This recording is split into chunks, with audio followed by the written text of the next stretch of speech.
Hello दोस्तों, स्वागत है आपका होम वेदा में।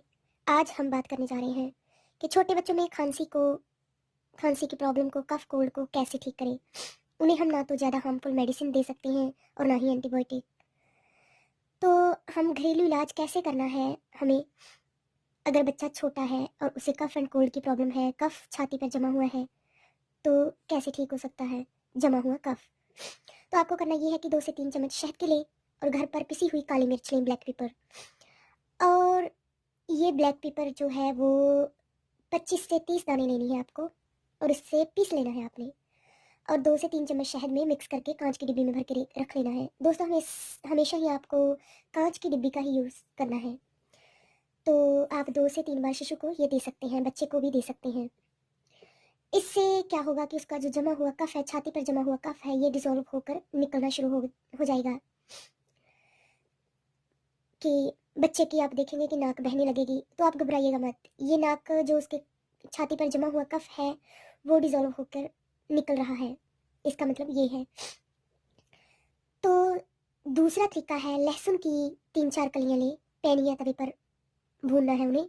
जब उनका कलर ब्लैक हो जाए तो ठंडा करना है। फिर ये अब सख्त हो जाएंगी।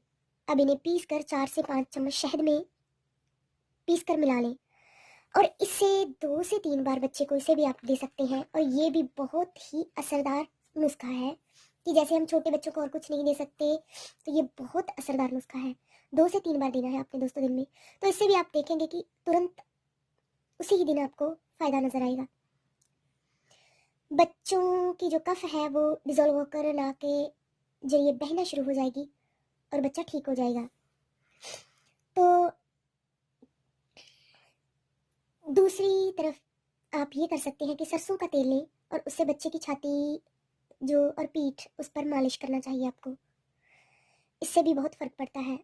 और तुरंत राहत पाने के लिए आपने बच्चे को सुलाने से पहले आपने विक्स उसकी छाती और पीठ पर धीरे धीरे हल्के हल्के हाथों से मालिश करनी है आपने।